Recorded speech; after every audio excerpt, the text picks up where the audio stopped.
pledge allegiance to the flag of the United States of America and to the republic for which it stands, one nation, under God, indivisible, with liberty and justice for all. I so love the little voices behind me. Oh, no kidding. They're hired. I believe that we have at least one person signed up for public comment. Is that correct? Yes. All right. So the public comment portion of the meeting shall not exceed 15 minutes. Residents of the district will be allowed up to 3 minutes to make their statement. The sign-up sheet is available at the front of the room. You will speak in the order in which you sign up. If the number of speakers exceeds 5, the chair will limit the number of speakers. Public comment is not a discussion, debate, or dialogue between individuals in the school committee. It is an opportunity for a resident to express an opinion on a topic within the school committee's authority. The authority of the school committee primarily concerns the Stoughton Public Schools budget, performance of the superintendent, and the educational goals and policies of the district's public schools. So start your time simply by stating your name and address, and you have 3 minutes. Thank you. Hi, my name is Katie Chamberlain. I'm from 101 Ewing Drive. I'm a senior at Southeastern Vocational High School, and I'm here tonight to request your support. I've attended both the Daw Elementary School along with the O'Donnell Middle School. I loved my time at both schools, and it was a big moment for me when I got to transition into Southeastern. It was because of the help from my teachers from all the schools that I find myself graduating high school with not only my diploma in June, but also an associate's degree in liberal arts from Massasoit Community College in May. My time at middle school, although different due to COVID, was important to who I am today. I may not have had the typical Montreal or Washington, D.C. trip for all the memories due to COVID, but my teachers and administrators at OMS made middle school memorable and special without ever leaving Stoughton. I'm here today to request support and request a formal request that was made to Dr. Baeta that Stoughton seniors that attend Southeastern, we are requesting that we are able to participate in the Stoughton High School walkthrough that is taking place on May 19th. There's a group of students who, like myself, would like to participate in this tradition. Our elementary school teachers and our middle school teachers helped shape us into the people we are today. They laid the foundation for our academic and social success. This tradition means a lot to people, including the students and the teachers. Personally, many of my teachers are still at the Dahl Elementary School and the OMS. To be able to thank them in person wearing my cap and gown is an experience that you only get once in a lifetime. I know that this request does require time to figure out arrangements. Since we do not attend Stoughton High School, we know we need to arrange our own transportation. I'm sure that there might be other arrangements that we need to figure out as well, but the hope is that we are allowed to walk through all of our Stoughton schools with kids that we've grown up with. I can't explain how devastating it would be to not just me, but to my whole entire grade and friend group if we had to miss this monumental moment, a moment that makes us realize what everything we went through. We were the grade that people didn't think would make it through. We were the grade that people always doubted would finish high school in such high honors. I've been on high honor roll for the past 4 years, and I wouldn't be this way if it wasn't to my teachers. It isn't just a moment that you get to thank them, but it's good to show the younger kids that this is what we work towards. This is what it comes down to.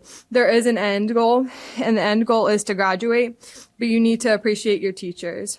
Thank you for your time and hopefully your support. Thank you. Awesome. Okay. I don't believe we have anyone else signed up for public comment, so we can move on to our next agenda item, which is our student advisory representative, Colleen Fajardo. Thank you for having me back. I have quite a lot since it is towards the end of the year. So for our spring sports are still going fairly well for all of our teams. Earlier today, our track team had their home senior night, so that was very exciting. Our AP exams start next week, starting on Monday, May 5th, and ending on Friday, May 16th.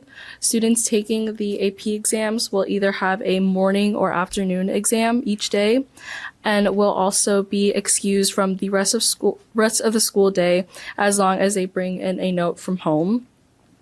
Other classes are also starting to prepare for their final exams, which takes place the week before the last day in June. Tomorrow on April 30th is the Health and Wellness Fair for SHS and OMS students to learn about how to take care of their physical and mental health. It takes place at the high school from 3 to 6 p.m. Organizations and a few of our SHS clubs will be hosting stations at this event, and students are also offered buybacks for any of the absences that they had throughout the school year. Every 10 stations that they attend to, they receive a buyback, and there are also workshops that will be hosted where students can also receive buybacks if they attend. And then on May 7th, the American Red Cross will be coming to the high school and holding a blood drive along with peer leadership and HOSA student volunteers. Eligible students who want to donate blood can sign up at our lunches, and teachers who would like to donate are free to walk in during the day of the blood drive during their free period. And lastly, the senior class has started to sell their prom tickets, and their prom will be held on May 29th at Lake Pearl in Rentham. And then, as you've heard, their walkthrough at all the elementary schools and the OMS will be on the morning of May 19th. Perfect. Any questions? Well done. Thank you so much. Perfect. All right, moving on to our next agenda item, the approval of minutes. We have the minutes for the April 1st and April 15th. Are there any amendments to the April 1st minutes?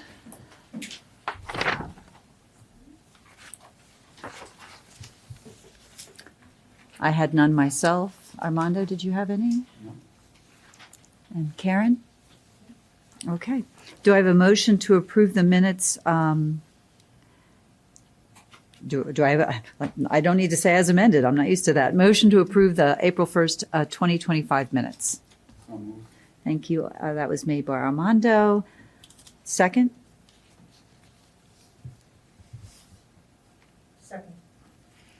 That was seconded by Karen. Motion moved and seconded. All in roll call vote. Aye. Aye.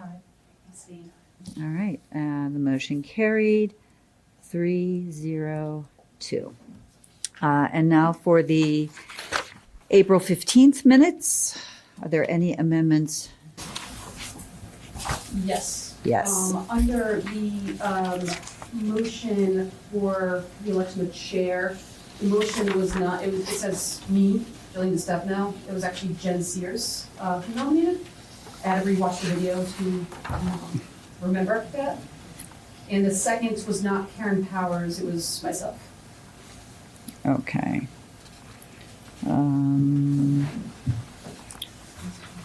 Trying to, okay, second, It's a great catch. yep.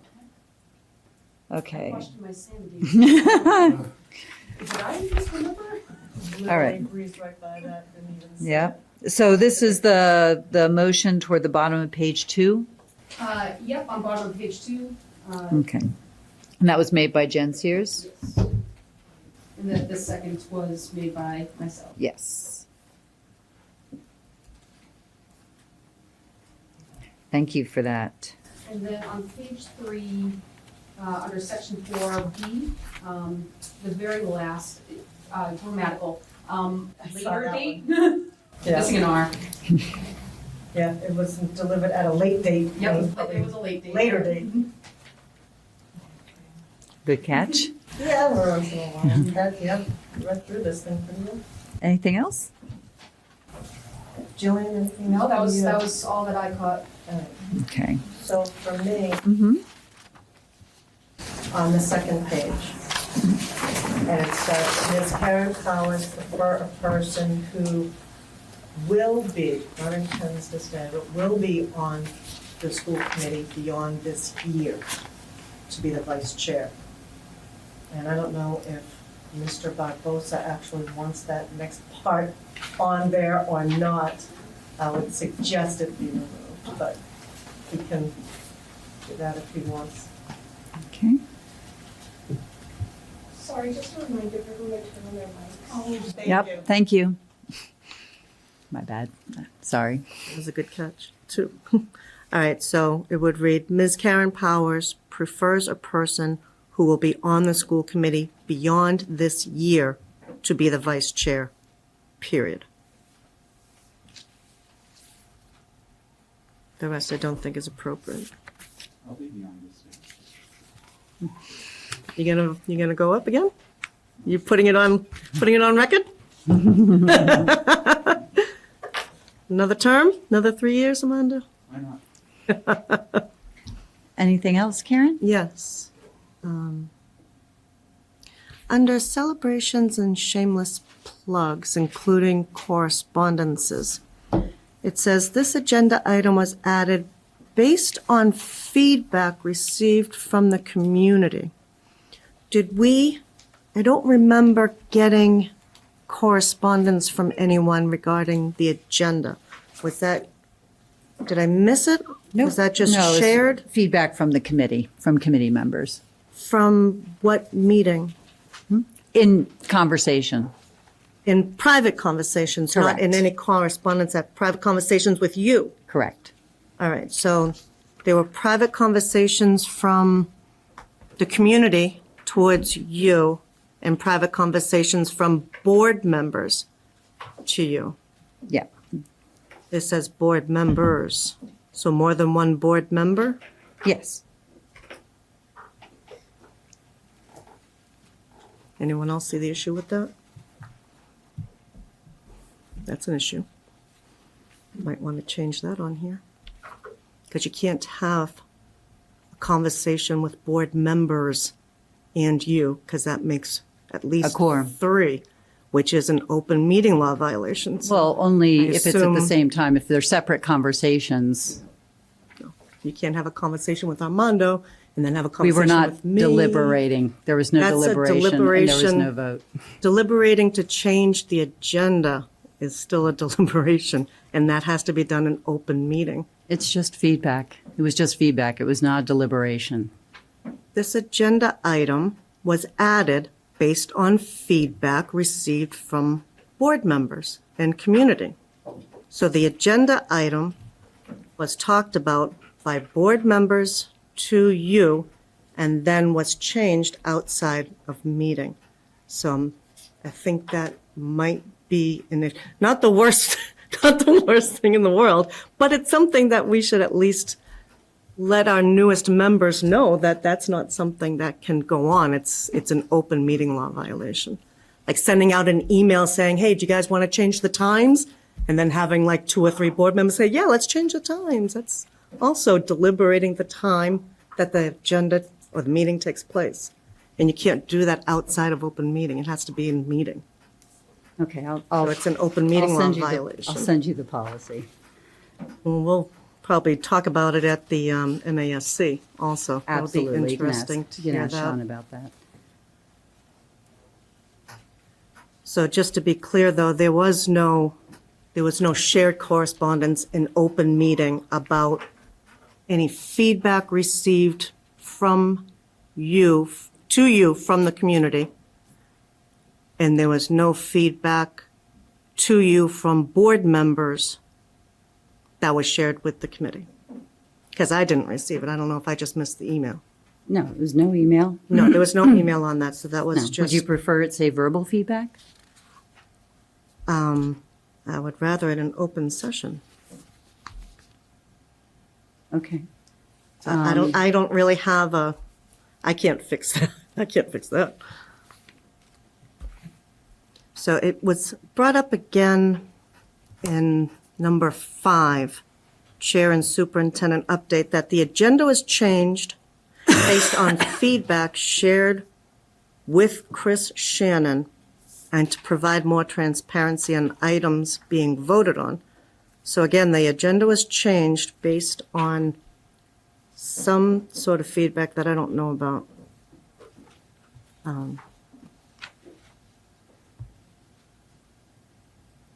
Yeah, I guess I don't know if there's anything about changing that. Any other edits? There is, under E, Human Resources, and then it talks about the last sentence, Dr. Joseph Byetta will make a note for future wellness fairs and events like this to make allowances so students can miss practices.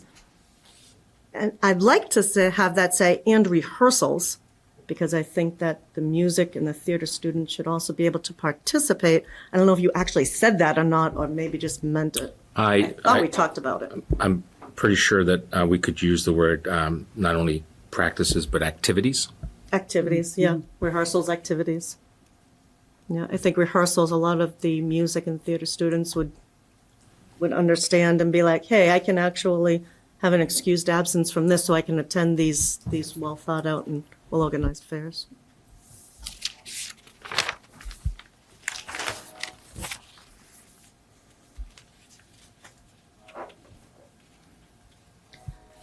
On number 9, school committee policy. Under homework policy update, it said the policy committee, we don't have any committees or subcommittees except for this one. We have working groups. So that should say the policy working group is reviewing the homework policy. And then again, the policy working group is working to amend the policy. I disagree with, so that it aligns with the role of the school committee. It's the school committee's job to review policy, all policies from time to time. So it's probably better just to put that period on that so that it aligns with the role. And there's an active voice, and the policy working group is working to amend the policy, I guess, period. Okay.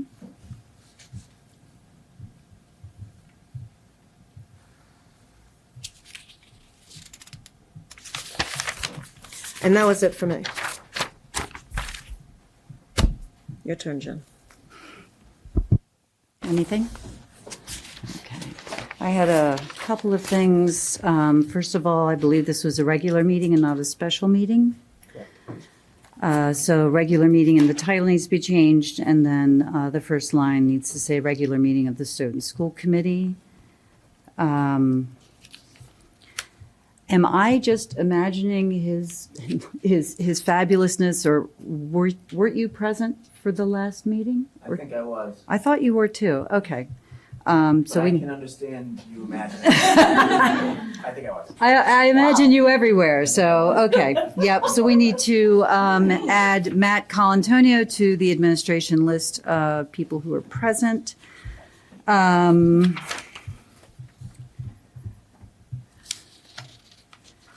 Under 5C on page 3, where it says USED, which does read like used, and ESSER funding, I was just wondering, Dr. Beta, if we could add like one summary sentence there. I feel like kind of missed the gist of the update completely there. So first of all, let's change USED to USDOE. It's the United States Department of Education. Yeah.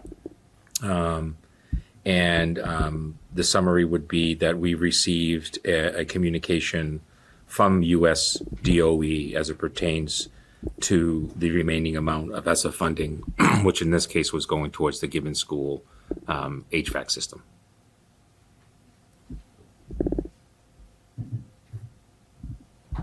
Okay, thank you.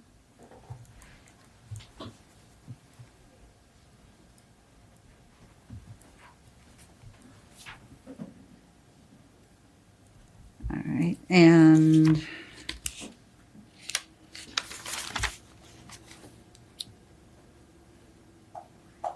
I wanted to double check and make sure under 6 quarterly financial report, the first sentence, Ms. Heidi Perkins reviewed the quarterly financial report, second sentence. At this time, a year-end deficit is expected. Is that accurate? No, so that, what, the clarification is that there's funding that we are gonna have to move in order to eliminate that deficit. And we discussed what that funding was in Right. terms of circuit breaker, in terms of any shelter funds, in terms of Title 240 grant and so on. And she went into details on those matters. Yeah. So we do not expect a deficit at the end of the year. So that sentence should probably say, we will need to move funding to Correct. avoid a year-end deficit. That is correct. Thank you. And I think that was it for me. I did have one more that I missed under number 8, unfinished business warrants. And it says Mr. Armando was assigned, and I assume that's Mr. Armando Barbosa. We can say Mr. Armando, but just to, I'm sure you are. Okay, great, good catch. Anything else? Can I have a motion to accept the regular school committee meeting minutes for April the 15th, 2025 as amended? So moved. All right, that was moved by Jan Sears, second. Second. Second by Jillian DeStefano. Roll call vote. Aye. Aye. Aye. Aye. All right, and that was 5-0. Perfect. All right, moving on to unfinished business. So speaking of that agenda template, very grateful for our colleague for pointing out the proposed agenda did not comply with the town charter. And after doing some digging, it seems that the school committee's agenda has not adhered to the town charter for at least the past 10 to 15 years. So you will notice that our agendas include all elements as stated in the town charter. For efficiency, Armando has color-coded key agenda items and which items are voting items. It is still a work in progress, so as we get our groove together when it comes to the agenda, please be patient with us and feel free to continue to provide us with feedback. We're also providing discussion time estimates. They are simply estimates, but we hope that this will help us with meeting planning and hope that the format helps committee members as they prepare for the meetings. Armando, can you walk us through how this revised format aligns with the town charter agenda requirements? Sure. If you look at the last page, you'll actually see what's from the charter. Thank you. Good call. Yes, if you turn to the last page, you actually see how it's listed in the charter. There are things here like approval of bills, which we're referring to as warrants. So we'll talk about that a little bit later. And there are items that we have in our agenda that's not included here. Student representative. that's right. Student representative report is required by law. So that's why it's not on necessarily the town charter, but it is required on school committee. And we have a representative. I wonder if we could change the charter and make some other tweaks along with that. I don't agree with even doing it. Yes, it's color-coded, and I have to emphasize, as Chris has, that time here is a reference time. If something is not clear, any member can take as much time as you need to discuss or to interact in the open session with everyone. So everything is clear. As Chris indicated, it sort of keeps us hopefully marching forward and gives us a good idea when we're going to end with the time. It also allows us the opportunity to plan our invited guests so that they have more approximate times of when they can expect to be on the agenda if they are presenting. Anything else, Armando? Well, that's it. Thank you. Okay. Of course, according to the school committee policy, BEDB, called agenda format, the school committee will arrange the order of items on the meeting agenda so the committee can accomplish its business as expeditiously as possible.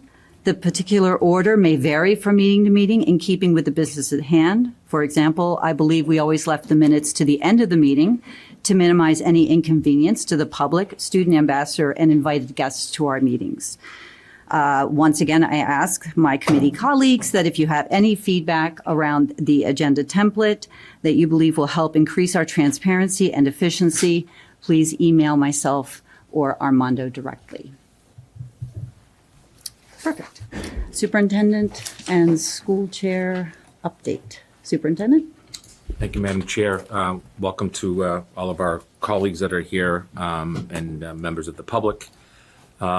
So we've been doing some celebrating around the district, and I'd like to bring Mr. C up, Mr. Cancelleri, who a week ago this past Thursday, if I remember correctly, we were provided the opportunity to celebrate Rob as the 2025 Massachusetts School Administrators Association, or MSAA, Elementary School Principal of the Year. So at this very well organized, I had nothing to do with it, colleagues at the DAW really hit it out of the ballpark with celebrating Rob.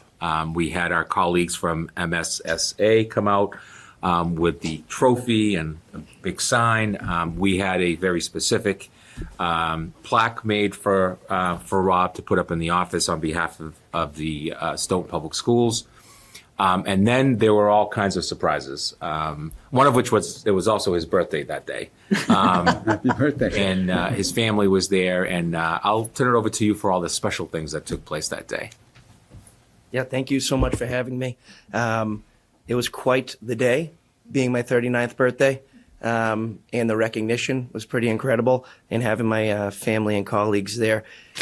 It was just very memorable. It was a really cool moment, not just for the DAW, but for a kid who grew up in this town, to get the recognition at the statewide level, to show that Stoughton really is the best, and something that people that live here already knew. The celebration itself was comprised of kids sharing poetry with me. I had to hold back the tears on numerous occasions. My wife told me I was close many, many times, as my own two kids sat next to me trying to behave to the best of their ability. It was a long ceremony. But my math coach, Mrs. Redmond, put together a video.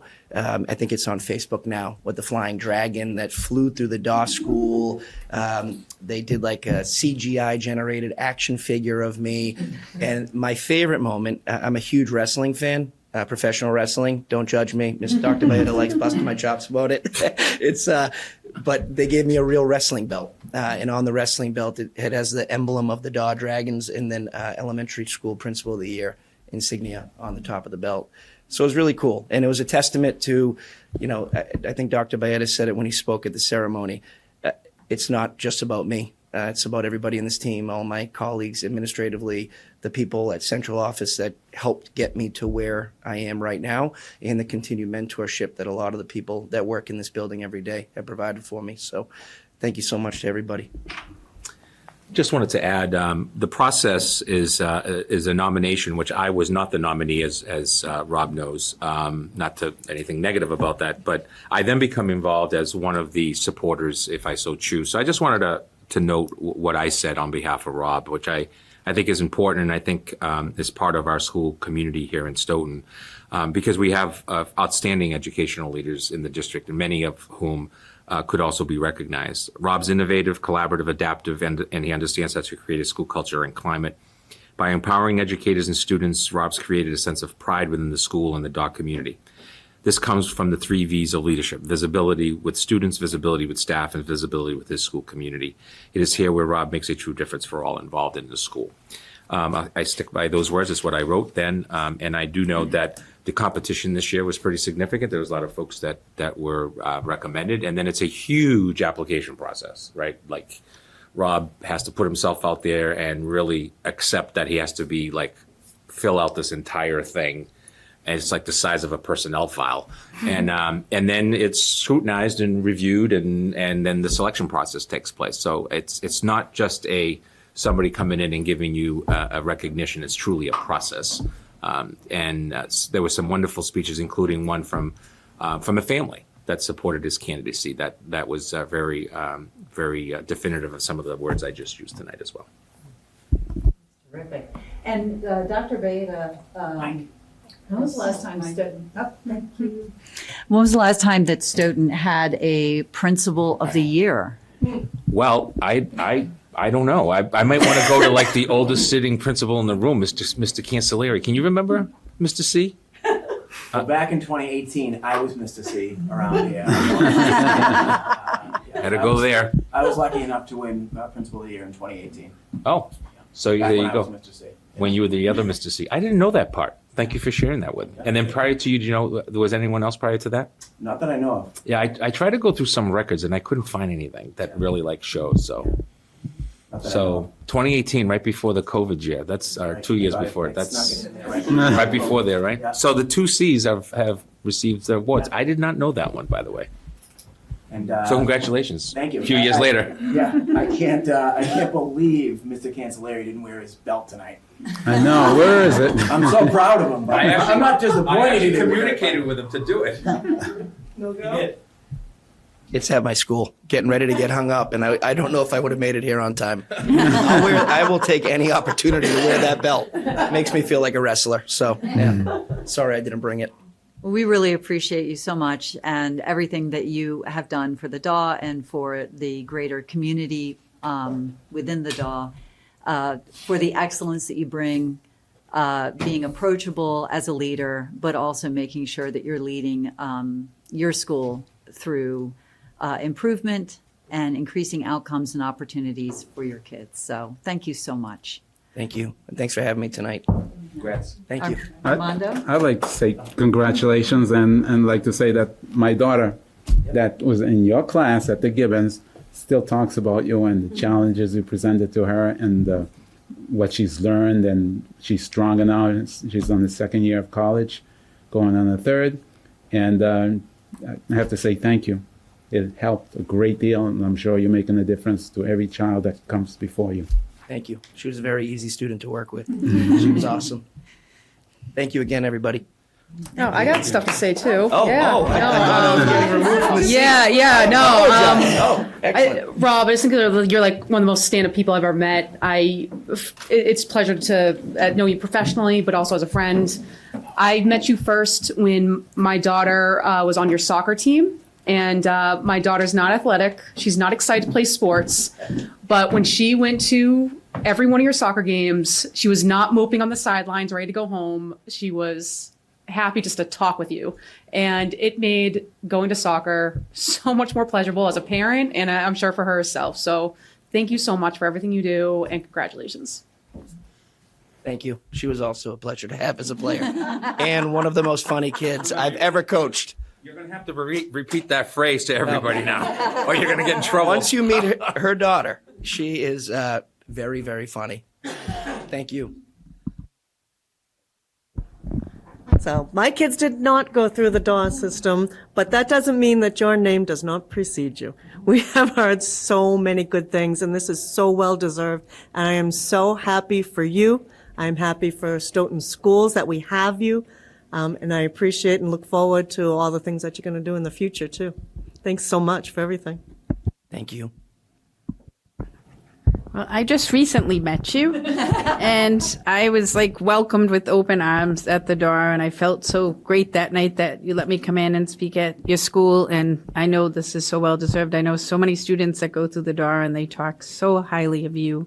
Your name comes up a lot in things I do around town, and congratulations on getting this. Thank you.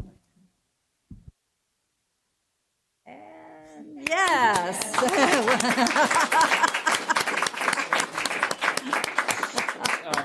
Madam Chair, if it's all right with you, the school committee is really the only group that hasn't taken a picture with Rob. So if the 5 of you could just step outside, or actually over by Rob is, and take a quick picture with him, because you're literally the last group to take a pic with them. Nothing like being last.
Armando, do you want to take the school nurse candidate, or do you want to wait for Dr. Baeta? Oh, let's wait for Dr. Baeta. Perfect. Talk amongst yourselves. Is he locked out? That would be funny.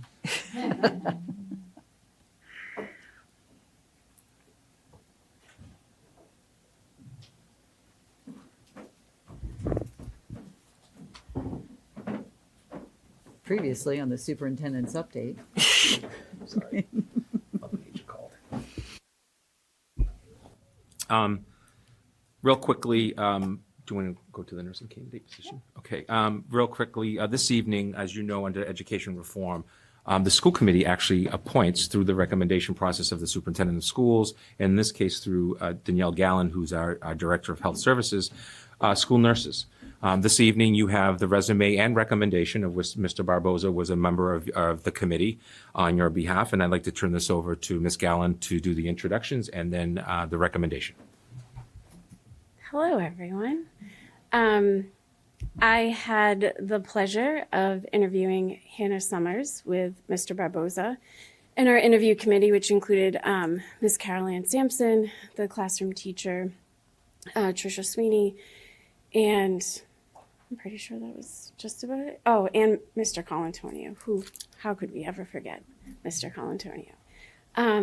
Hannah has been working in that classroom as a per diem nurse as part of our per diem team over the past 2 months, and I can say the change in student engagement who may have otherwise struggled with activities of daily living, we're not seeing that anymore. We're seeing kids like really meet their fullest potential, where having a registered nurse embedded into that classroom, my dreams and my hopes of that is coming true, and I'm seeing these kids flourish in ways that I could have only dreamed of. And it's been an absolute gift. So my hope is, with the support of the committee, that she can become a permanent part of that classroom and of my team. She has a bachelor's in nursing from UMass Boston. She has a wealth of nursing knowledge and strengths, and she has 3 children of her own, which we are blessed with tonight. They're amazing humans, and yes, so I appreciate your consideration.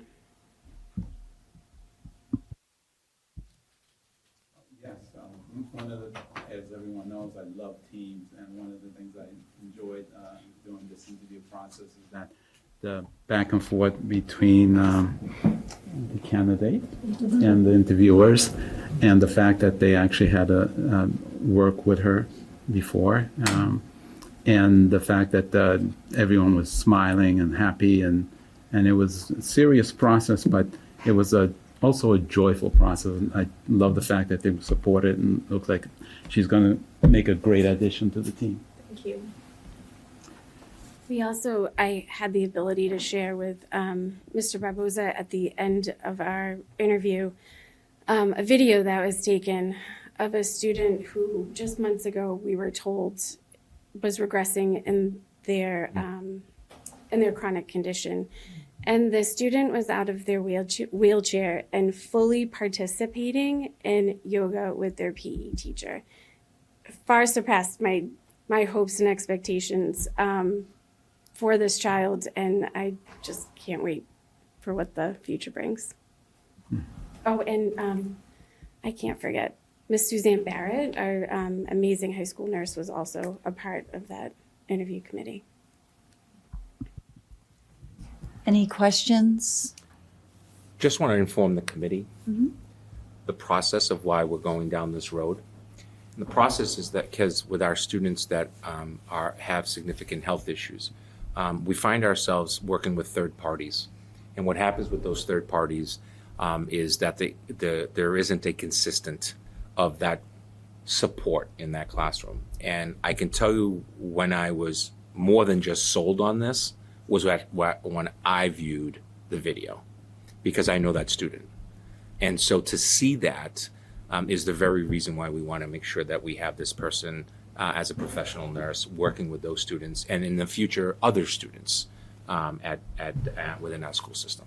So just so that you know the process of why we got to this level. It really truly is about the kids. And by the way, it's also saving you money. Sorry, but I mean, it's just a different cost because of the third party contracts. The employees aren't making the money that we get charged. It's the company. So.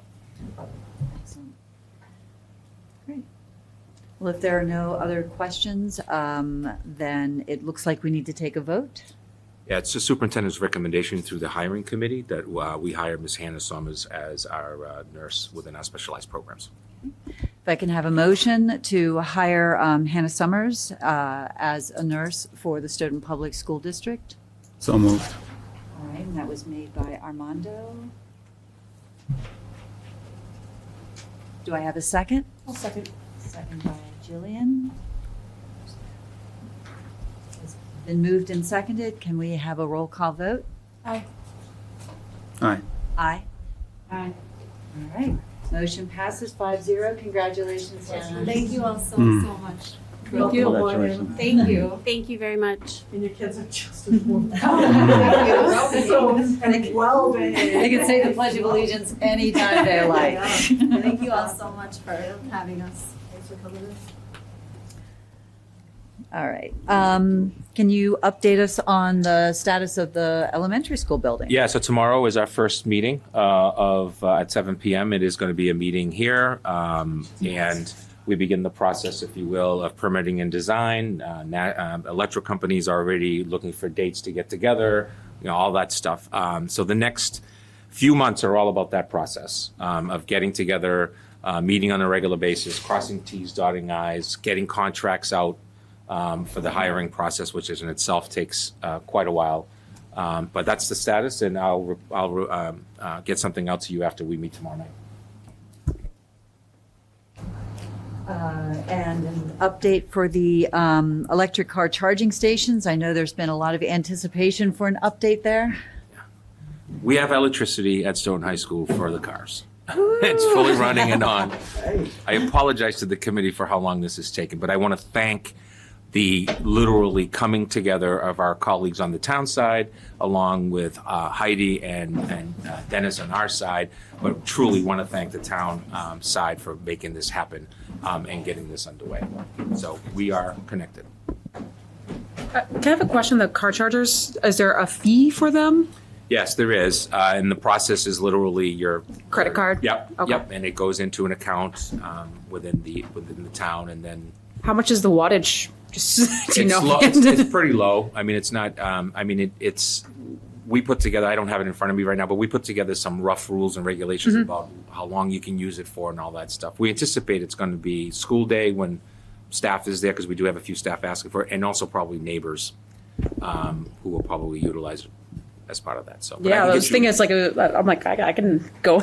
Yeah, plug anytime my you car go. in. Yeah. So I'll get you the agreement, a copy of the agreement that has all the details of when you can do it, when you can't do it. And are the spots, are they like close to the building? Yes, right on the back side as you're coming around the gym. Mhm. On your right, if you take that back entrance, it's right there on the left. And how many stations are there? There are 3 or 4, or 2, 6. 6? There's 6. Nice. I'll get you that No, number they're too. all- Well, like Adam Street. Yeah. I'll get you that as well. There's at least 4, maybe 6. I want to say it's 4. Yeah. 6 slots. This is like counting the jelly beans in the jar. I mean. And I drive by them every day. We've been talking, Jillian, about this topic since I arrived in July of 2023. So I don't know. We finally got it done. Oh, I'm all set. Okay, all right.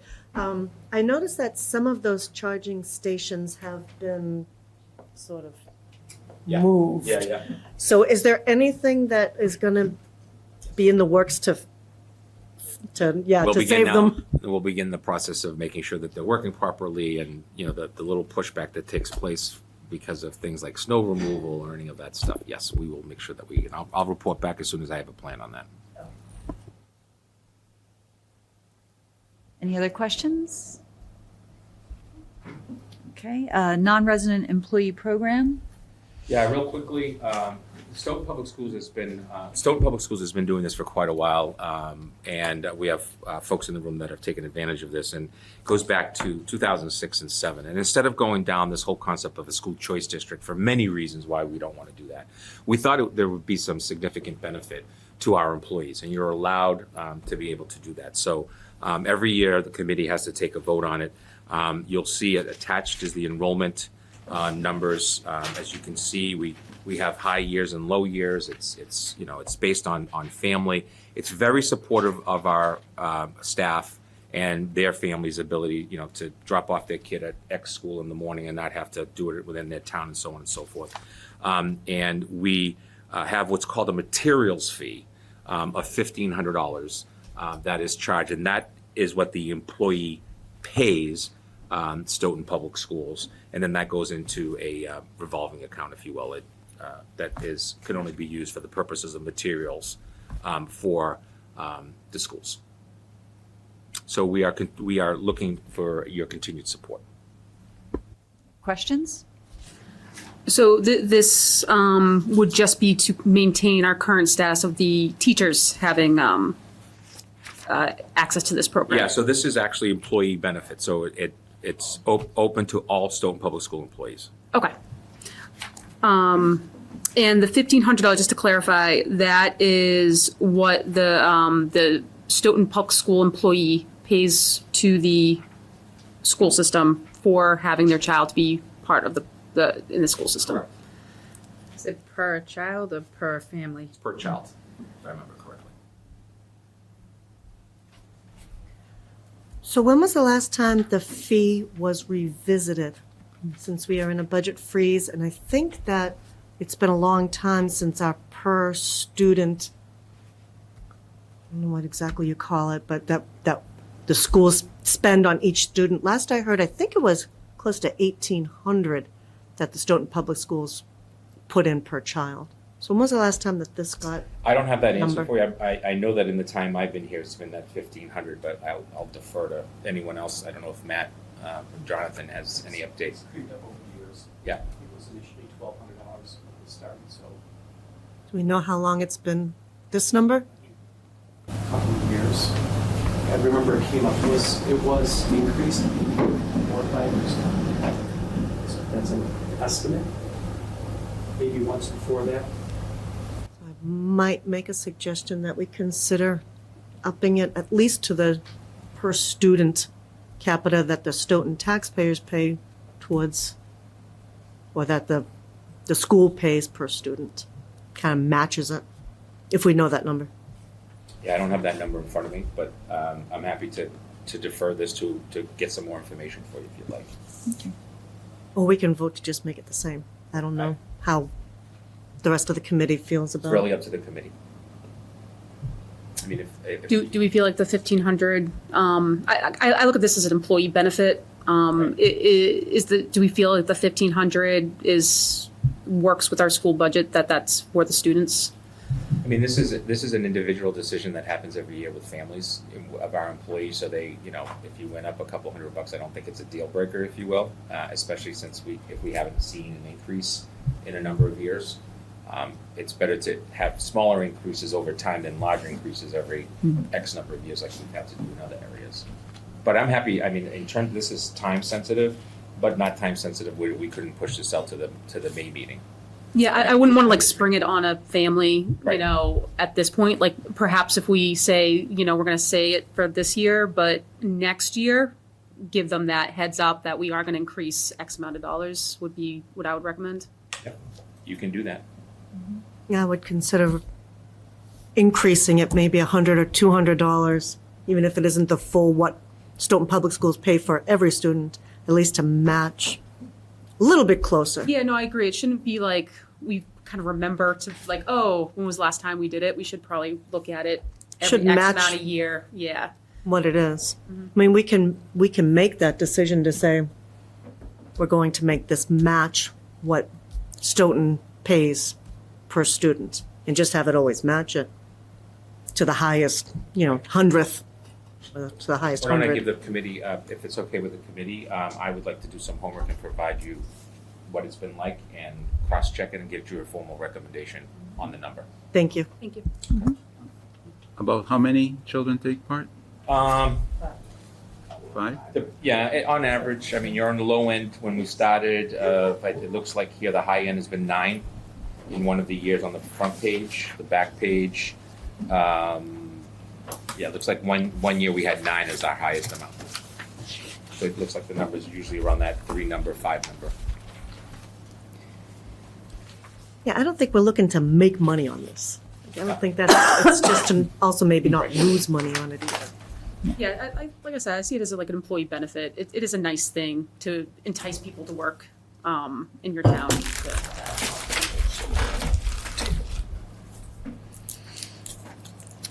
So I believe there was also a second vote on the table, or at least a discussion around, there's been a request to expand this to town employees as well. Yeah, so I received last year, I received this idea of, is it clearly defined and noted as Stoughton employees only, or Stoughton employees meaning Stoughton Public School employees? Seems to me, Jonathan, I'll defer to you on this, it seems to me that it has some clarity of that, but I don't know if in the past we've actually utilized town employees. We have Okay, had town employees participate in this program. so it has been the practice. Yes. So we'll get a clarifying recommendation on that as well. I know for a fact there was one call that I received about is that an option or not, so. Thank you for that, I didn't know that history. Any committee member have any additional informational requests you'd like the superintendent to look up while he's getting data and information? Yeah, I would just kind of like to know if we were to expand it out to the town employees, if we know roughly how many people how many students that would be, what their age groups are, because the cost is higher from the younger age. And also, do they get school choice when they the kids get meaning? Let's say I have a child and I'm an employee, and I have an elementary school child. Could I pick what elementary school my child goes to? No, it's going to be based on enrollment and support. Okay. That's one. 2, this is, as you said, this is truly a non-residential employee program. It's not your traditional school choice program that you actually will be taking the vote on this coming month, which will be recommending not to enter school choice. And this would, I guess, like it's kind of difficult to say at the moment because we're in the process of redistricting in the new elementary school. So it would be very difficult to do that now with that happening. Yeah, so what would happen is regardless of where the students are coming from as an employee benefit, or if they live right down the street, they're going to be part of that redistricting discussion because we're going to have to balance the numbers and so on and so forth. And we would probably prioritize our residents first and foremost because of the way the rules play out. Excellent, I thank you. think Jonathan has something to add to And that. so with regard to where the kids go, I can say, being a former beneficiary of having my kids come to Stoughton, you don't always get your first choice at schools. So I did actually take my second choice. Not that I had a preference, but it was an easier commute for me. Yeah. But you do have to go to the principal. You have to look for available space. And if there isn't available space or if there's a bigger class size, you will, in fact, potentially go to another school. Great question. I won't get the new school. All right, so we will table both of those and put them on the agenda for the May 20th meeting. And then under correspondence, Dr. Baeta, we had a Freedom of Information or FOIA request. Yeah, we have a formal request that's being handled by Mr. C's office, Mr. Colantonio's office, who is the keeper of the records for the district.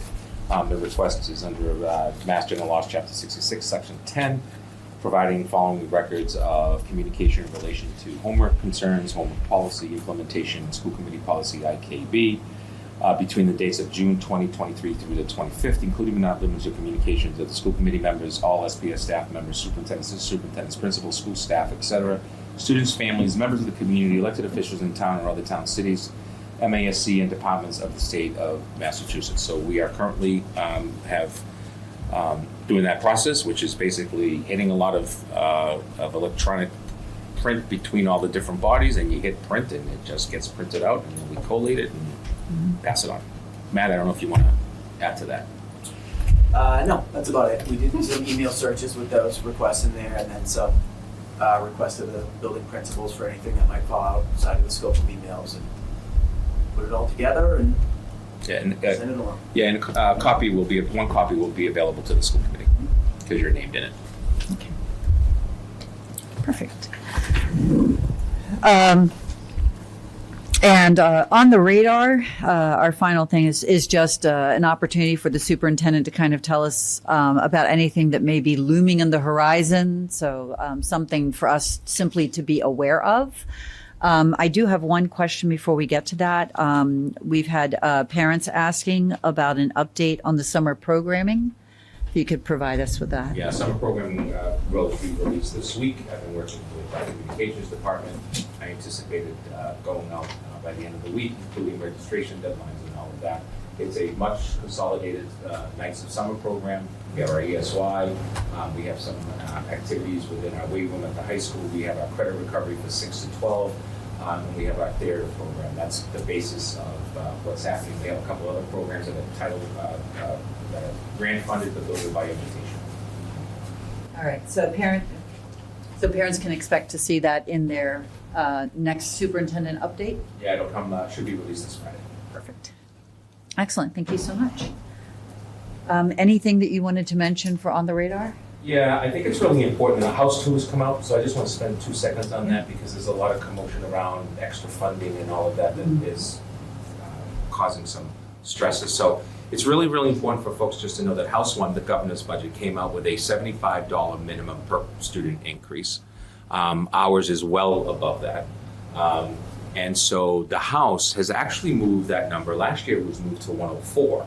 This year's being moved to 150 per student minimum. The impact to Stoughton is 0 because we're already above that threshold. So we will not see in House 2 more funding. Currently, that doesn't mean it won't change, but currently House 2 is that of the Commonwealth's 319 operating districts, 243 received minimum aid increases. For the other 24% who received increases above the $100 per pupil, that's us, the FY aid remains the same as it was published in January, which is House 1. So that's one part. The second part that's important is everything to do with circuit breaker. And this is the special education process. And so that entitlement, that appropriation for current FY25 is at $493 million. However, the entitlement is coming in at $520 million. So there is a move to try to shorten that hole so everybody gets, if you will, that extra payment that allows you to make those extra payments or bills that you have.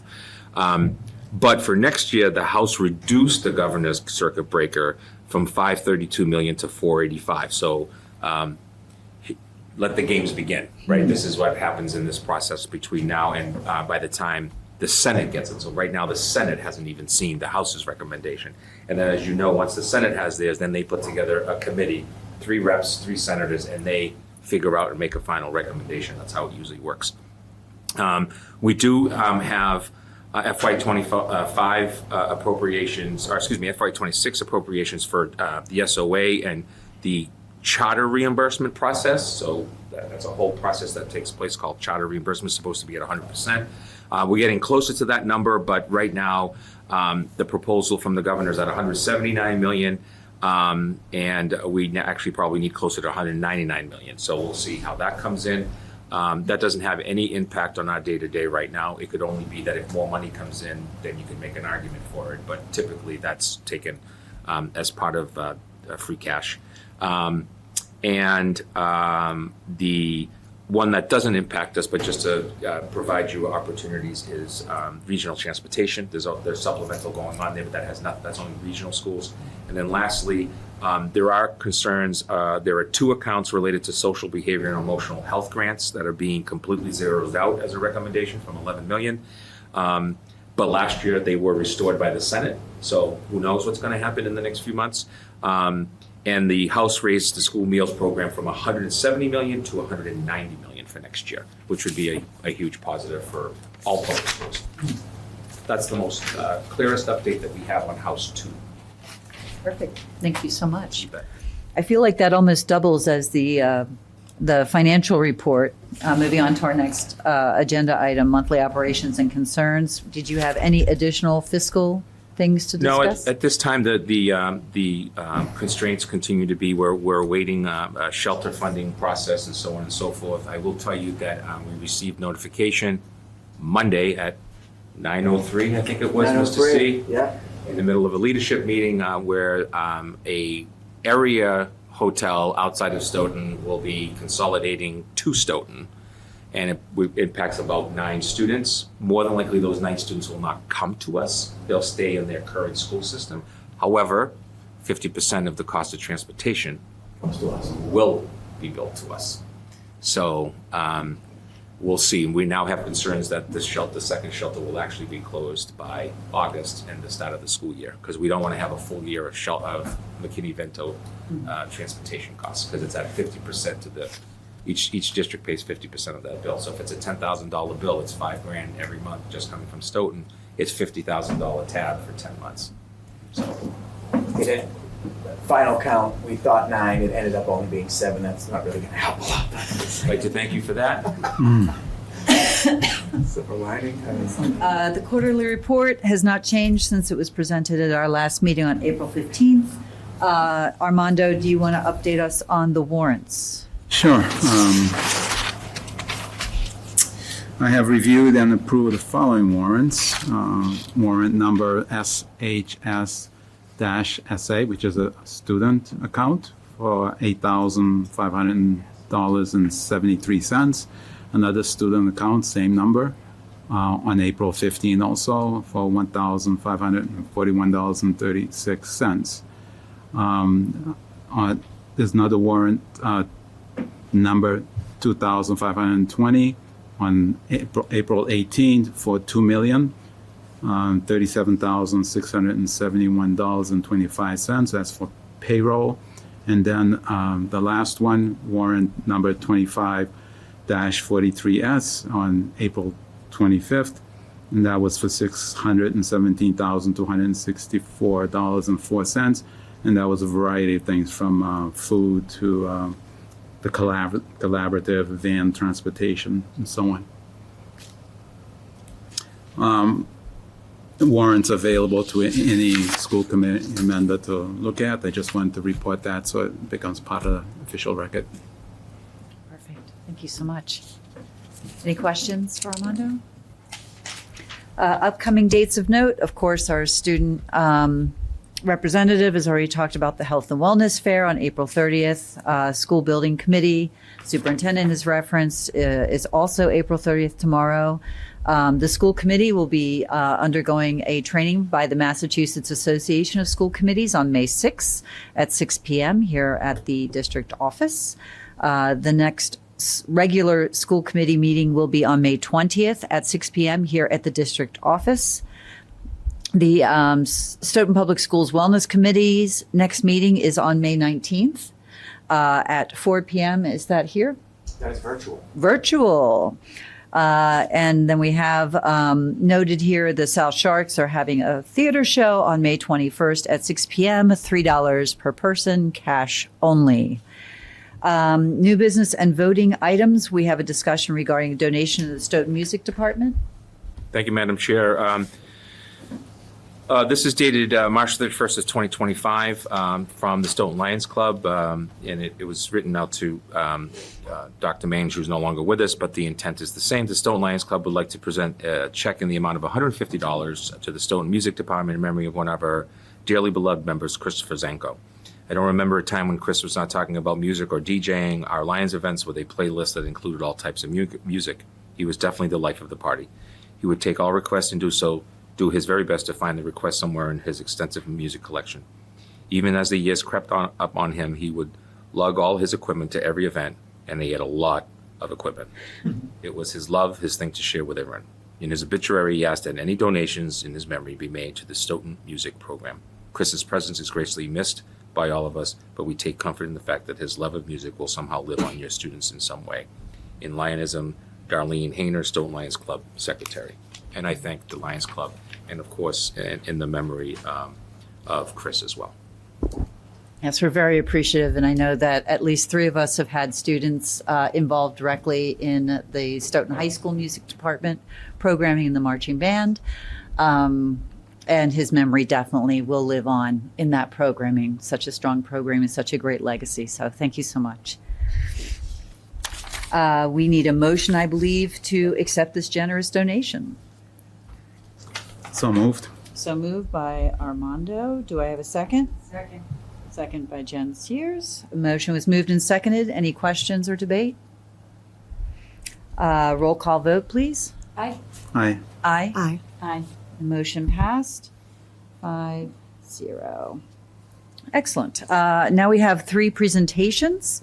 For the benefit of our newer members and the public, the school committee simply reviews any updates to the Stoughton handbooks annually.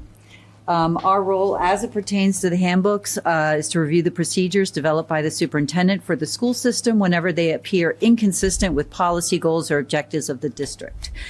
But it will revise or veto whenever, they will revise, or veto such procedures only when, in the committee's judgment, they are inconsistent with the policies adopted by the committee. These presentations today are simply for informational purposes. If any school committee member has a specific question, I request that you email the building administrator who presented that handbook directly, and be sure to copy Dr. Baeta. Dr. Baeta is going to collect all questions and responses and share them with all school committee members and make it available to the public as well. And then we will vote on the handbook updates at our next regular meeting scheduled for May 20th, 2025. So our first presentation, I believe, is Ms. Miller.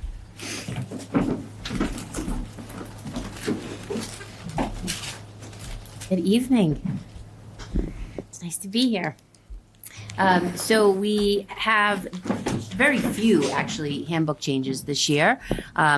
And some of them you are already familiar with. The first one being the updated CD requirements. That was something you voted on during my program of studies presentation. So that update was made in the handbook on page 12. And there's a couple other points within the program of studies, for example, adding the transportation guidelines and the student transportation policy that you just updated as a committee. So those changes are in the handbook as well, and they're reflected on that chart that you have in front of you. So I won't spending a lot of time on those items since have already sort of been discussed and voted on by yourselves. But I will skip ahead to the physical examination language on page 14 of the handbook that you have in front of you. And here, this was a request from the school nursing department to update the language about physical examinations and when they're actually due, so that so our handbook was reflective of the actual practice in the nursing office. So there was a small change there to that highlighted sentence there that physicals are due first upon entry of high school or any school in particular, and then at intervals of every 3 to 4 years. Of course, that's not true for athletes. Athletes have to have an up-to-date physical each year. Also, at the request of the school council, school nursing department, was adding some language around the use of ride shares. So that would be like your Ubers and those kinds of opportunities. We do have students that use Ubers on a regular basis, and there's no problem with that. The problem becomes when there is a concern around their health and wellness, and we're dismissing them from school from the nurse's office. We really don't want to be dismissing them to a third party who has no real responsibility for that child. We want to dismiss them to a family member, emergency contact, parent, guardian.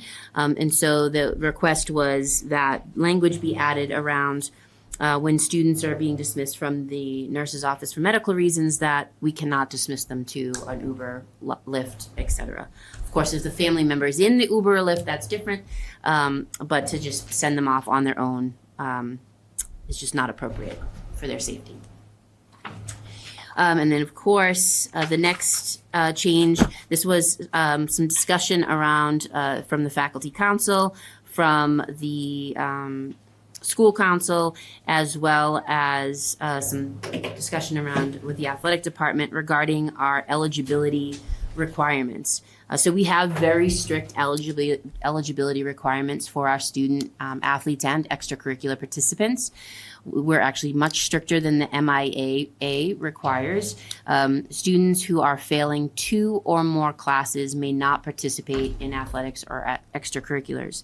However, in an effort to try to not lessen our standards or lighten our standards, but encourage students who are on that line to, give it that extra effort, give it a little bit more push, come after school for extra help, use their flex block for making up assignments. The request came that we think about an appeals process for students who are on that 2 Fs.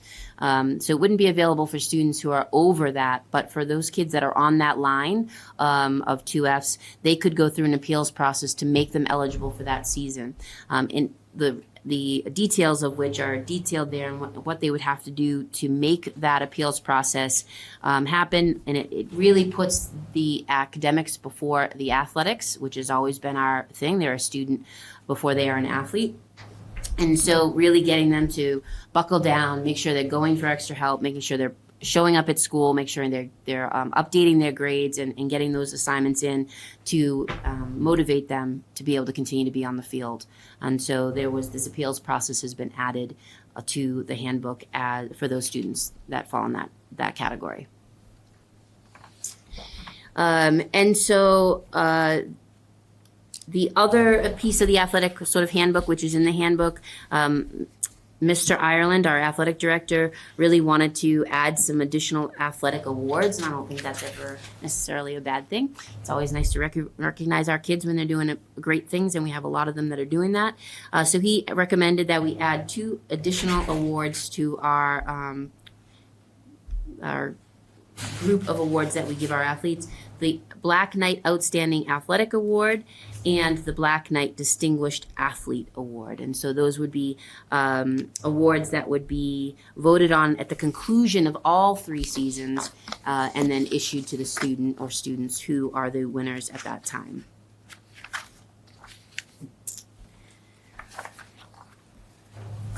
All right, and the other change is really just to language. That's on page 33, which is around our tardiness and tardy to school policy. We really aren't changing much here, softening the language a little bit to make it more inclusive and try to bring families in a little bit more in terms of partnering with us in order to overcome the obstacles that their families and students are finding in getting to school on time.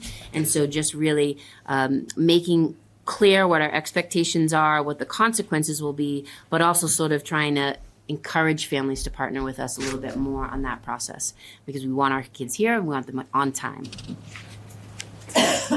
And the final change is, that I skipped actually, was the extracurricular eligibility on page 28, and that was just referencing the appeals process from the prior pages. Really very few changes this year, and not a ton of substantial changes other than the appeals process.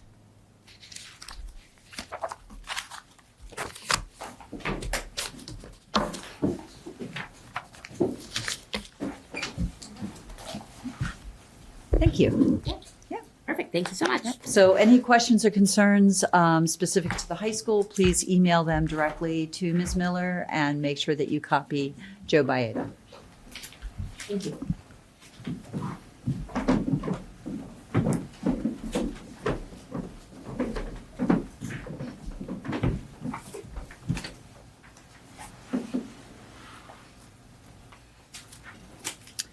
On to the middle school. Good evening, everyone. So the OMS School Council, we were really fortunate this year to have 20 members of our school council. We kind of tripled our size from last year. So we had 10 parents, 7 faculty members, and 3 community members. We met every month throughout the process, really took a look at what are the strengths, weaknesses, opportunities, threats. We did SWOT analysis throughout the year to see how we can really improve the middle school. And throughout the year, we also referenced pieces of the handbook. So the last few months, we've actually been talking about our handbook and what changes and how we want to implement some of our discussions that we've been having all year. So these are some of the proposed changes. Really, a lot of them are updates and added language to a lot of the information. But the first piece, the Tardy program, which is on page 14, that's actually the newest. We've been piloting and trialing out a Tardy program this year to really tackle chronic tardiness. In middle school, the students' time adjusts to 7:35. That's very early. It's a change from elementary school. Our schedule matches the high school where we both start at 7:35. So it's really important to build those habits in middle school to really try and prepare them for high school. So our Tardy program really was designed to really stress the importance of punctuality, but then also kind of teaching students that if they missed time, they're missing learning, and so they really need to still learn that material because it's really affecting their first period class. So our Tardy program takes place on early Thursdays where students stay after school and they work with our deans of students, but we've actually been partnering with the high school and the National Honor Society students come down and they kind of tutor those students in those subjects.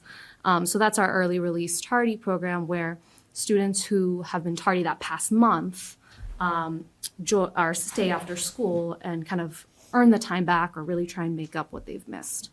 We purposefully did not include the thresholds in the handbook because we wanted the handbook to be policy and we really wanted to make data-driven decisions to see what the thresholds would be in terms of how many tardies would then qualify for that Tardy program.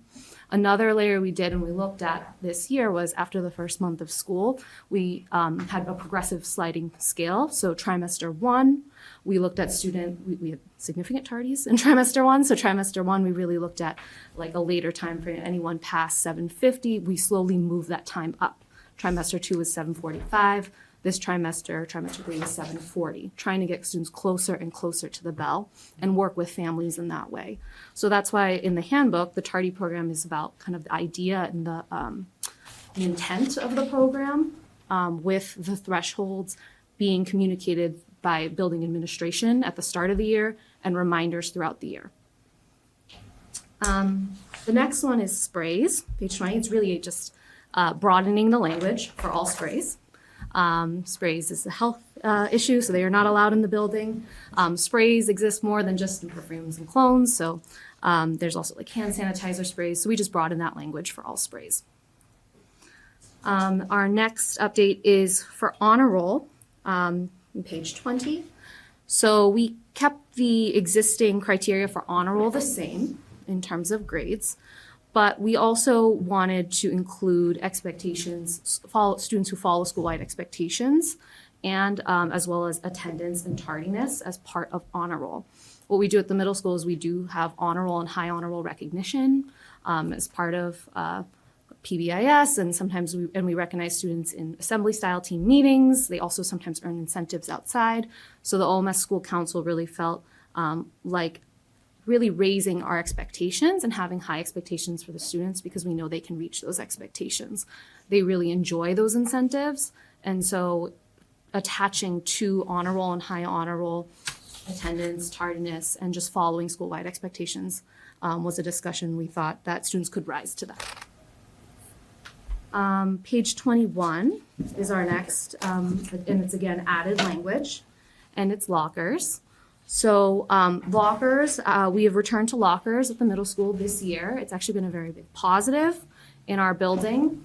We really didn't realize in the building how much of a difference it made on teaching and learning. But the school council actually has discussed lockers all year. When we give surveys to students and surveys to families and surveys to the faculty and kind of use that as input. We had discussions, also hearing about from the parents on the school council, their own experiences with their own children and lockers. And one of the pieces we learned with lockers this year is backpacks in the classrooms actually not only took up space, it provided a lot of distractions that we didn't realize existed. So students pulling out their makeup in class and doing makeup, for example. Spraying perfume in the middle of the room, and then we have to air out the room and clear the classroom because some students can't breathe anymore. Different things like that were really disruptive to teaching and learning are not an issue this year, and they're not coming up. But what we did talk about was we also recognize there are some students who are need a little bit more with organizational tools, and what was existing with lockers spoke about all bags and backpacks in the locker throughout the day. But in practice, we were making accommodations. So what we did was added language to reflect those accommodations. So organizational items are allowed during the day. So in pencil cases, case sets, they're like binders that zip, those types of materials. Additionally, we added language for any students who have documented educational plans. They may be granted exceptions, and those are reviewed on a case-by-case basis. In order to provide accommodations for students who may need those exceptions. So we added language to lockers. The next piece is promotion and retention on page 22. And really the adjustment here on promotion and retention was the addition of attendance to our promotion and retention criteria. So there's actually 6 points as part of this policy. The first 3 points were all academic, and that was existing. There are minor changes in points 1 to 3. It really is more clarification. Feedback on the school council was written, that was confusing, the writing. So it was just, the sentiment was the same in terms of what the academic criteria is. Students who fail 2 of the core classes must attend summer school. Students who fail 3 or 4 classes are in potential for retention. They may attend summer school and may be promoted, or retention is on the table. And other factors are taken into criteria. Points 4, 5, and 6 is now attendance. And so we added excessively absent students. We're looking at excessive absences. And we did put the criteria there. So a student cannot be excessively absent, 10 or more unexcused absence. We did have a pretty long discussion in school council about whether we were going to look at chronic absenteeism or truancy being the unexcused absences, and chronic absenteeism being excused and unexcused absences. We ended up deciding on following local policy. School committee policy defines excessive absences under right now as unexcused absences. So we are aligning with the district and sticking with the truancy language for unexcused absences. We also made sure to include language for students to be able to do buyback opportunities throughout the year as well, and also included language for exemptions, potential exemptions may be made, but it would be reviewed by the principal in terms of extenuating circumstances. And so those are case by case. The next section is cheating and plagiarism. School-wide expectations is first. On page 25, this is now in the Code of Student Conduct. And what we realized in our Code of Student Conduct is it was a lot of what happens if a student is not following expectations. What we didn't do is provide those expectations. So we wanted to make sure we had the expectations in our handbook, which was we call it the 3 R's: respect, responsibility, readiness. That's the common language we use in our school. We wanted to make sure we had that right at the top of our Code of Student Conduct of what those school-wide expectations are. So we inserted that language. Then page 26 is in the Code of Student Conduct section still, cheating and plagiarism. We just added a last bullet to include language about artificial intelligence, AI. That language that we took was actually, we looked at the high school handbook and looked at the language in the high school handbook and then brought it over to the middle school. So that is aligned 6 to 12. One of the pieces of our school council was we really want to make sure we're aligning 6 to 12. That just makes it easier for parents because it's consistent all the way through in the secondary level. Cell phones and electronic devices, page 26. Language was added in here. We did make a note with cell phones in terms of any students who, we do have a few students in our building who need a cell phone or electronic device for medical purposes. Because of medical needs. And so we just made a note there of no student would be penalized for using it for medical purposes or needs.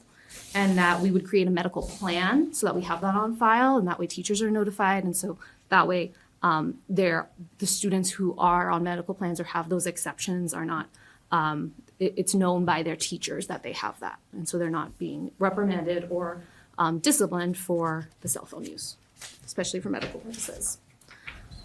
We also just specified language in terms of school-issued devices when they are at home, that they should follow the SPS acceptable use of technology policy, and the intention of taking a school-issued device home is to work on schoolwork. And then we also included language on recording others without permission on an electronic device. And there are just some privacy expectations in terms of in classrooms and in school spaces. And so that unauthorized recordings could result in discipline. The next piece is an addition, page 29. It's in our section of degree of student discipline. So we kind of list out in that section different degrees of student discipline. We've added a restorative, and it's been working really well this year. We call it structured day. So middle schoolers really are learning and love getting independence. And so they're practicing independence in middle school and independently moving throughout the day during transitions, at the lockers, they can stop their friends real quick in between classes, at lunch. But if a student is having a repeated behavior or repeatedly showing that they are struggling with being able to be independent, what a structured day consequence is it's restorative because it's not taking them out of class. They're still in their class, they still follow their regular day. A structured day just adds more structure to their day. They might need to have more supervised transitions. An adult might need to walk with them from class to class, or it's supervised between the classrooms. They might need to eat lunch in a smaller space instead of the large cafeteria space. And then structured day plus is just adding, same thing, the structures to the day, plus they're staying after school. So now they're doing additional kind of time in school after school, but the intention is they're in the classroom, still in their classes, and they're not missing class. I'm sorry, can I stop you at that one? Just have a question on that. Merely just want you to clarify it for me. So if there's a behavioral issue, then the student gets a structured day or a structured day plus. And the structured day is they're supervised by a staff member. Is it in between classes, like walking from one class to the next? Okay, so they're in class, and then when the bell rings, they have to meet. Who are they meeting? Like just a hall monitor? Yeah, a staff member. So whether it's a hall monitor or if it could be a team teacher because the team classrooms are really close to each other. I So a see. team teacher Okay. might be supervising that. So that they walk them to the class. Okay, I see. And then I think it said lunch. So they won't have lunch with their peers. It'll be in a separate, Lunch is in a designated area. is in a designated area if they've done something that requires the structured day or structured day plus. And then if they need to leave the classroom for any reason, that I assume that includes going to the restrooms, then they have to call someone in to come and then walk them there and then walk them back to class. All right, so it's really, they just have like a shadow no matter where they go throughout the school. And can you just give me like some examples of what would trigger this? Yeah. Thank you. It's actually going to be the next section. Oh, okay. So it's perfect. So page 35 is. Could I just clarify real quick? If we have questions, hold off and email, because I've had a lot, but I've been writing them down. Right, just for efficiency's sake, just for efficiency's sake, the question is, should we ask questions now or should we actually email them? We would prefer email because then it's a way to ensure that the building administrator who's presenting is able to carefully review and consider. I the just want to make question sure or I didn't feedback. misunderstand, because I've been writing lots of You're allowed to questions. ask questions. If you have a question that you want to ask as a I school just don't committee member, want- you're allowed to yeah, ask no, I just it. don't want to There's no push- time limit on anything. Yeah. There's no time limit. So if you need to ask a question, feel free to ask it if she's here and it's something you want to ask. Thank you. So page 35 is the next section of offense category table. This are some examples of behaviors and consequences. We did do some updates to the table as well, just based off of what we're seeing this year. So to answer your question, for example, structured day or structured day plus, type 1 is kind of our less serious, I would say, offenses. For example, inappropriate hallway behavior. And so a first time that might be a teacher session, right? A teacher addresses it with the student. They stay for lunch with the teacher after school to discuss it. Office warning, parent contact. The second offense, you would maybe have an after-school office session, student does a reflection, parent is still contacted. And so structured day wouldn't come in until the third offense, for example, there. So this is kind of the progressive. The reason why there's only 3 offenses listed is because if there's more than a third offense, it becomes a different issue. So it could be something like insubordination or willful repeated misbehavior. The idea being the behavior is adjusted, corrected by 3 times. So we just updated the table including the language of structured day into the table, social exclusion as well, utilizing that more than just on the third offense for the type 3 and 4.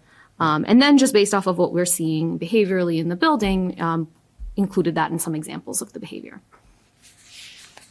Can I just ask a quick question?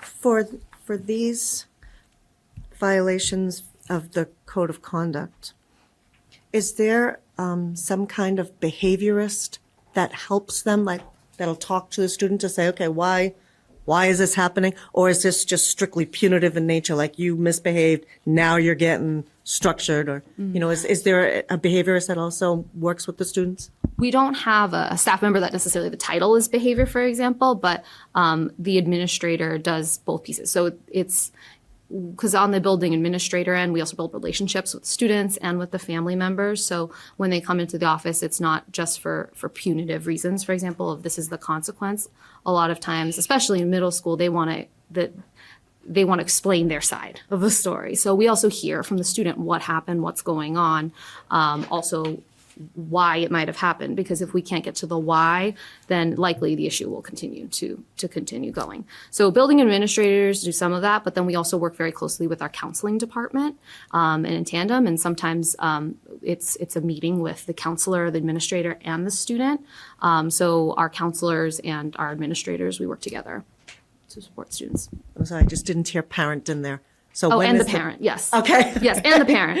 So in the building during the day, the administrators and the counselors, but we always loop in the parent too. Okay, so during this structured day and structured day plus, the parents are notified. Yes. This isn't Oh, something yes. that doesn't happen without parent No, notification. parents are notified. Okay, all right. And they typically, the feedback has been very positive because they like that their students are in class. Right. Because the parents want their students in class. All right, so, and this could be a first offense, but type 2 first offense. So it could be Yes. like they did something in this list, and then now that but this is a type 3 offense, which is considered More serious. right? Okay, and then that could be, and so would it be the very next day, or would there be like a meeting with the parents first, talk about maybe something happened the night before, maybe there's some issues at home, and maybe it's not, Yeah, the day, we would make sure that it's really clear for the student, for the staff members that are going to be doing the supervision, that it's ready to go for whatever day it's set for. So we would make sure that if it's happening today's a Tuesday, for example, that the parents notified, the students are the student is made aware, the teachers or staff members, security monitors are made aware, so they're ready to go for Wednesday. If that hasn't if that hasn't taken place, then Wednesday morning, all of those meetings would happen, but the parent would have been notified on Tuesday to have known beforehand. If not, we would schedule it for later in the week. Okay, so just to clarify on that one, if there is a type 3 offense and that is going to come up with a structured day or structured day plus punishment, whatever it is, whatever we're going to call it, and then some kind of notice, like an email or a phone call or something goes home to the parent Tuesday night, and if the parent, might not have got that until they get home late night, if that's the case, but on Wednesday morning, no matter what, the student is having the restorative. Yeah, we would make sure portion that of this. the So whether you've had the conversation with the parent or not, the punishment is coming. No, the parent I notification. know I said that in a weird way, but No, the parent notification is there. And typically on something like a structured day, just because it is either falling under more serious or repeated, it's typically a phone call. We typically use emails on, again, more type 1, more warnings, just notification of, cell phone was out, this is a warning, here's a reminder of our rules. But something that we would use a structured day on, that would typically be a phone call. So then a phone communication has happened. okay, so it won't be just like we left a message. There'll actually be a two-way communication with the parents, Yes. guardians, The whatever. two-way communication is the goal. We would leave a voicemail if not. Yeah. But then again, also the immediacy of the consequence is also important for the student. I need to interject. I can tell you about phone calls being made by May administration that are never picked up because it says Stoughton Public Schools on it. So we will attempt, we will leave the message if we have to, we'll do all of that. But there are situations that are happening throughout the district, especially at the secondary level, where no one picks up that phone for days, never mind the next day. Okay, yeah, I just want to ensure that parents are actually notified and that they understand what's going to happen to their kid the next day. It's not just all of a sudden the kid comes home on Wednesday and this is what happened, so I don't know if you also try like multiple means. Yes, and I think I one would of the assume. benefits is this year we have the new administration model at the middle school of principal, assistant principal, and 2 deans of students. And so that's just broadened our capacity to be able to have the time and make the second or third phone call during the day. And we've seen the feedback this year about just the increase in communication from parents and within the building, just by having 4 administrators, from growing from 3 to 4 administrators. The parents are seeing the impact of that because we have increased our communication, and then also within the building with staff. Okay, and is that, can the parents say, listen, I want to talk to the principal first before this goes through? Is there a grievance process for that? Yeah, so the parent can take that says, I don't know. Yeah, so for example, if a dean of student issues a consequence, then the parent would first work with the dean of student typically and meet with the dean of students to discuss and in terms of whatever the issue is or what their sentiment is. And that's actually how some of this has come about this year, because a lot of the feedback from parents is we just don't want them missing class time. Right, and so that's where they start. If they can't resolve it there, then they can appeal to me or reach out to me. Okay, and is that where the appeal process ends? Is that the administrative side? I don't know. Depends on the offense type. So for example, on a suspension decision, there's an appeals process for suspension, long-term suspensions or suspensions. There's an appeals process that goes all the way up to the superintendent, for example. It really depends on what type of offense it is and what behavior it is. Yeah. Just for clarification, the appeal to the superintendent is a cumulative 10 or more days. There really is no appeal process to the principal, the building principal, unless it's the building principal or the designee is suspending that student from school. Now, communication is important to get to your point around. We want to make sure that there's a team effort, and so we want folks there, but there isn't a true, quote, appeal process. It's more about, okay, let me listen to what I'm hearing. What is the reason? Johnny's in counseling outside of school, and I would really like to see, the program make sure that our counselor in school is seeing Johnny as well, using that as a name. But there isn't a, quote, true structured day appeal process. I appreciate you answering all the questions. Thank you. And Dr. Biotto. And that's everything that I have. Thank you so much, Principal Keller. Thank you. And finally, the weighty tome that is the elementary school handbook.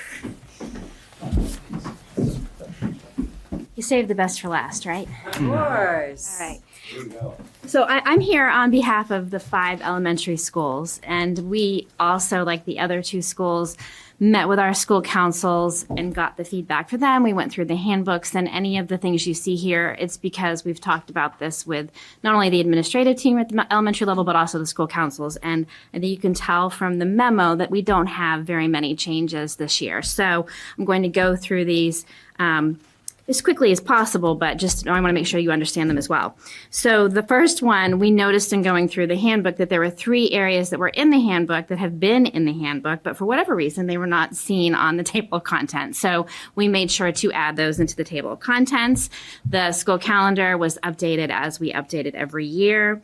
The school committee members were updated as well. I do want to note, I believe that the copy that you all have lists the vice chair above the chair. That has since been revised. I will make sure that you all get that copy so that you have that, and it is not the one that you have now. We have some minor changes, some revision to the language in our dismissal processes. The language used to read that a family member or a guardian had to notify the school in writing, and we changed that to be more broad because we're finding that parents communicate now in many different ways. And so it simply is now, please let the office know by 2:00 how your child's going home if it's different than the way they normally go home. So that was a very minor change in language in that section. We made sure that we changed the parent-teacher conferences to guardian-teacher conferences, and then we updated those dates to reflect the dates in the new calendar. We had added or changed the transportation guidelines to reflect those that the policy now has, so those were updated. We added Mr. Colantonio and to both the coordinator for Title IX under the harassment section and the homeless coordinator under the information for homeless families and students. And finally, we made sure that the transportation policy is updated in our handbook. And that is it. That's it all. Excellent, thank you. Thank you so much. Like I said, if you have any other questions, additional questions for building administrators, please make sure that you email them directly and copy Dr. Baeta. Dr. Baeta will collect all of the answers and questions and provide them to us ahead of the next meeting so that we can make an informed vote to accept. So when we vote, Dr. Baeta, do we have, I'm assuming, 3 options to either vote the updates as recommended by the school councils, to reject the updates as recommended by the school councils, and then do we have an option to make an amendment when there's an inconsistency with the policies? So, I'm going to defer to Mr. Ford. Yes. so with regard to handbook specifically, the school committee does not vote the handbooks as a whole. What they are is for informational purposes, and they're actually submitted to the superintendent that can provide feedback to the individual principals in their schools. What you do vote with regard to handbooks is if there's a change in the handbook that falls under a school committee policy. And I think the best example is like dress code. So as a school committee has a dress code policy, if a school makes a change to their dress codes, because what they have to do, they have to implement your policy, but they can add to it. It would have to actually come to you for approval. So in looking at the handbooks themselves and what was presented, if there's something there that falls specifically under your policies, it would be subject to your approval if you choose to do so. But like something like the transportation policy, which you voted and implemented, that's already de facto voted by the committee, so that would not require a vote. Very helpful clarification. So if I'm understanding correctly, we do not need this on the May 20th agenda for any vote? I didn't really see anything necessarily. Okay, but we can still email questions and we can still collect those questions and Absolutely. answers? Last year, the reason why the email became a priority was because there were so many individual detailed questions, and so we collected them. I don't want to misrepresent, but it was a number of pages long, a length of the principals answering, and basically I cut and paste them, if you will, via the principals and put it in your packet. And then if there was more clarification that was needed, you can always bring it up at the meeting if you so choose. That was one of the reasons why we did it that way. What is the will of the school committee for the next meeting? Would you like to bring the building administrators back? If you need any further clarifications, would you like that opportunity? I think I would like that, especially after having some answers, my questions and then answers, and then maybe just get a summarization, especially for the people at home, which is going to affect the parents and the students. Okay. I would agree with you, except for our elementary. I think that was fairly, unless someone really had some. Oh, you got the elementary? All right, you're back in. You're back in. All right. All right. I agree with Julian, though. I think that we should. Eid, and there's some other religion days. I think there's some other religious days we need to add to the calendar, like Eid, Diwali. I think now we have people that celebrate way more than just Good Friday, Yom Kippur. So you're noting the dates. Yeah. Because we're in school, but noting the dates. Yeah, March 20th, I know is Eid. I looked it up for Right. next year. So I just think that more kids celebrate more religions, just Good Friday, Rosh Hashanah, and Yom Kippur. I think we need more. Yeah. I think just to say that there's no homework. I mean, it's not going to affect no school, but no homework, no stuff. I think there's more religious dates that we're missing on that calendar. Sorry. For the elementary. Yeah. Just want to make sure that I fully understand. Excellent. Okay, at that, I have one question. What happens to this young lady, maybe because I'm new, that just spoke about May 19th? We vote on that? The girl who, sorry, I didn't put this on. The girl who came in to do the walkthrough, or is that just you make the decision? Yeah, so Dr. public Baez? comment is literally that. It's public comment, and then you can take it up at a next meeting if you'd like to as an agenda item. After the- Correct. So this is not within the scope of the school committee, to be Okay. quite honest. So what will happen is I will respond to her email in a positive way by communicating with Ms. Miller and all the elementary principals and Ms. Crowley. So they'll get a response, and then all the principals will know that we have potential friends coming from Southeastern. Okay. Which is what we did last year. Okay, great. Thank you. And just kind of like follow up with Jen, just, if there was something from the public comment that we felt that we would like to give our recommendation on, would that be something we would ask to be added to the agenda? You can take any public comment as an individual member and then request through the chair that it be placed as an agenda item at the next meeting. And so I've seen that happen, I think once here since I've been here, but I've had it happen in my prior district. And it's just a matter of the consensus of what does that mean? What are we taking on? So on and so forth. Yeah, you'll find out in the meeting with the MASC that's coming up for us that any member can add something to the agenda. Yes, thank you. Any member can do Yeah, that. So I yeah, if you appreciate wanted that, yeah. in our process, Armando actually begins working on the agenda the day after our meeting for the next meeting. And we do try to solidify any major topics by that Friday, just so the administrative staff has enough time to send out the invitations to the people who come to make presentations and to collect any documentation that agenda item might require. Obviously, we've got a bit of lead time before our next meeting. But the sooner we know, the better. But yes, absolutely, anyone can request an agenda item. Is there like a shared doc of like a draft of the agenda?